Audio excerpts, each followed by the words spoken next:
Now, I know that for many, the idea of positive thinking has been diluted into feel-good quotes and empty affirmations, the kind you scroll past on social media and forget 5 seconds later.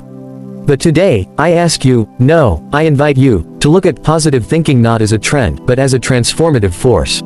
One that can reshape your reality, revive your purpose, and quite possibly, save your life. Let me start with this: life is not fair. It never promised it would be. It comes with loss, grief, setbacks, betrayal, illness, failure, and heartbreak. Sometimes, it feels like everything is stacked against us. But here's the incredible truth, and I need you to hear this with your whole heart: we are not powerless. You see, what happens to us is only one part of our story. The other part, the bigger, louder, braver part, is how we respond. That, my friends, is where the magic lives. That is where positive thinking rises, not like a weak whisper, but like a defiant roar. Positive thinking is not denial. It's not plastering a smile over pain or pretending everything's okay when it's not. No, it's standing in the middle of your storm and saying, I still believe there's light. It's looking at the mountain in front of you and choosing, not to turn back, but to take one more step forward, even if your legs are shaking. I want to share with you something that changed my life. It's a simple truth: your thoughts shape your world. The world outside may be chaotic, but the world within, that's your domain, that's your power. And when you choose to focus your thoughts on hope, on solutions, on gratitude, on growth, you're not ignoring reality, you're redefining it. Think about it. Two people face the same challenge. One says, this will break me. The other says, this will build me. Same problem, different thinking, and the outcomes, entirely different. Because the second person, through positive thinking, created possibility. You might say, but what if I've failed too many times? Let me ask you this: who hasn't? Walt Disney was told he lacked imagination. Oprah Winfrey was fired for being unfit for television. Thomas Edison made 1,000 unsuccessful attempts at inventing the light bulb. Every failure was a stepping stone because their minds were wired not for defeat, but for belief. Positive thinking is that quiet voice that says, get up, when everything else says, give up. It's not naive optimism, it's courageous optimism. Let me bring this closer to home. Maybe you've lost someone. Maybe you've lost your job. Maybe the weight of the world feels unbearable right now. You're not alone. And no, I don't say that lightly. I say that because I've been there. I've stared at ceilings at 3 a.m. wondering if I could do another day. I've sat in silence when words were too heavy to speak.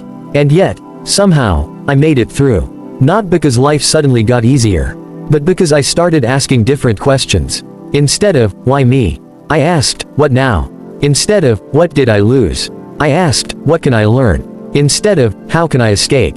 I asked, how can I evolve? And those questions, they shifted my mindset. That shift became a habit. That habit became my strength. And that strength, it carried me through storms I once thought would drown me. You can do the same. Positive thinking is not just a motivational concept, it's a daily practice.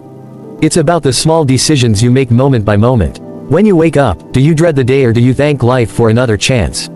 When you face a setback, do you spiral or do you breathe and say, there's still a way forward? When someone doubts you, do you collapse inward or do you stand taller, fueled by your own belief? Every time you choose to think positively, you are rewiring your brain, strengthening your resilience, and rewriting your future. Yes, the mind is that powerful. And so are you. Now, let's talk about fear. Fear is loud. It tells us to stay small, stay silent, stay safe. But positive thinking says, try anyway. It says, even if you're scared, move forward.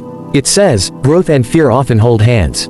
If you're waiting for fear to leave before you pursue your dream, you'll wait forever. But if you think positively, you'll understand something crucial. Courage is not the absence of fear. It's action in the presence of it. When your mind is focused on hope instead of hopelessness, everything changes. You don't just survive, you start to create.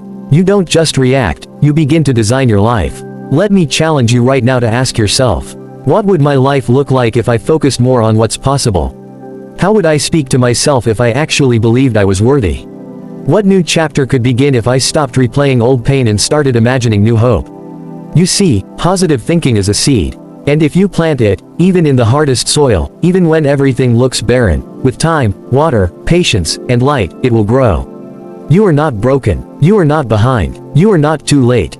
You are becoming. And everything you need is already within you. It just needs your belief to awaken it. Let me leave you with this.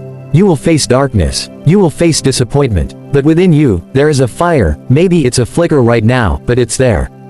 Feed it with hope, fuel it with courage, fan it with faith, and that fire will light the way, not only for yourself, but for others who are watching, waiting, and needing someone, you, to show them that it's possible to rise. Choose positive thinking, not because life is perfect, but because you are powerful. And remember, the most radical act of rebellion in a world full of doubt is simply this: to believe that good things are still coming. Thank you.